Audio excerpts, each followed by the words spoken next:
Silent ready पर second start.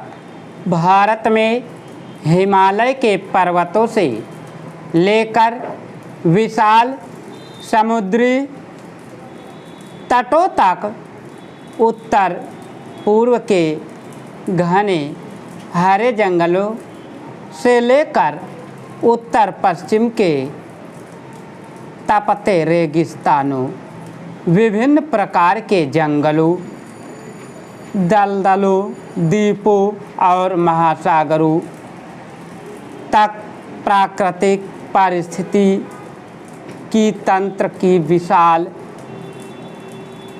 विविधता है। 80 रामसर आर्द्रभूमि और 40 से अधिक यूनेस्को विश्व धरोहर स्थलों, विशाल पठारों, हरे भरे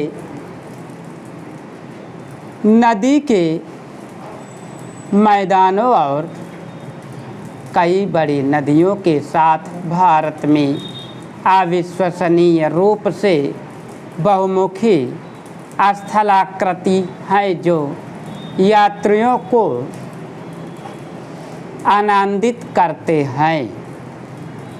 हिमालय की ऊंची घाटियों, वनस्पतियों और जीवों की विविध श्रृंखला और ऊंची चोटियां लंबे समय से यात्रियों, साहसी व्यक्तियों और आध्यात्मिक साधकों को आकर्षित करती रही हैं, जो अंततः देश के आध्यात्मिक, कलात्मक और सांस्कृतिक ताने बाने को प्रभावित करती हैं। माउंट एवरेस्ट, कंचनजंगा, नंगा पर्वत और अन्य सहित दुनिया की कुछ सबसे ऊंची चोटियां हिमालय में पाई जाती हैं। हम इनकी भव्यता से भले ही आश्चर्यचकित हो, इस प्राकृतिक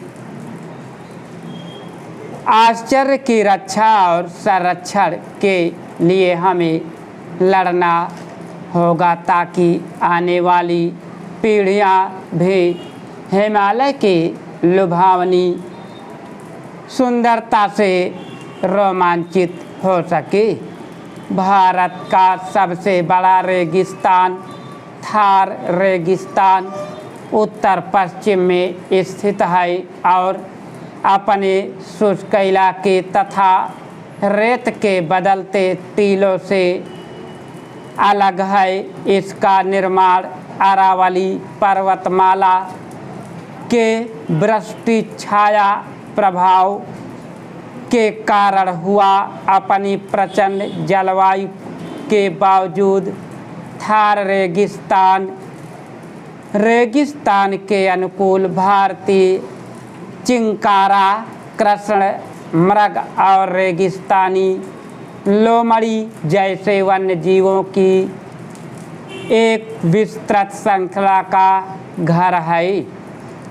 हिमालय की तलहटी से लेकर थार रेगिस्तान तक फैला इंडो गांगेय या सिंधु गंगा मैदान एक उपजाऊ जलोढ़ मैदान है, जो हिमालयी नदियों के तलछट के जमाव से बना है। सुंदरबन क्षेत्र का भारतीय भाग गंगा डेल्टा के सबसे निचले बिंदु पर स्थित है। मैंग्रोव वनों वाला यह क्षेत्र वन्य जीवन की विविधता के लिए प्रसिद्ध है, जिसमें कई पक्षी प्रजातियां, बंगाल टाइगर और भारतीय अजगर और मरीन मगरमच्छ जैसी अन्य लुप्तप्राय प्रजातियां शामिल हैं। प्रायद्वीपीय पठार, जो भारत के केंद्र से दक्षिण तक फैला है। देश के अधिकांश भूमि क्षेत्र को कवर करता है। यह एक विशाल ऊबड़ खाबड़ और ऊंचा क्षेत्र है जो कई प्रमुख नदियों से घिरा हुआ है, जिनमें नर्मदा, गोदावरी, कृष्णा और कावेरी शामिल हैं, जो सभी हिमालयी नदियों से कहीं अधिक पुरानी है। पश्चिमी और पूर्वी घाट, जो अपनी असाधारण जैव विविधता और आश्चर्यजनक दृश्यों के लिए प्रसिद्ध हैं, प्रायद्वीपीय पठार की सीमा पर है और भारत के पश्चिमी तथा पूर्वी तटों के समानांतर चलते हैं। दक्कन का पठार एक बड़ा ऊंचा क्षेत्र है। स्टॉप। अगर तुम लोग नए हो तो सब्सक्राइब करो, वो जो लाल वाला बटन है उसके साथ सूर्य नमस्कार करो या फिर अनुलोम विलोम, मुझे नहीं पता, बस क्लिक हो जाना चाहिए। अब मैं भी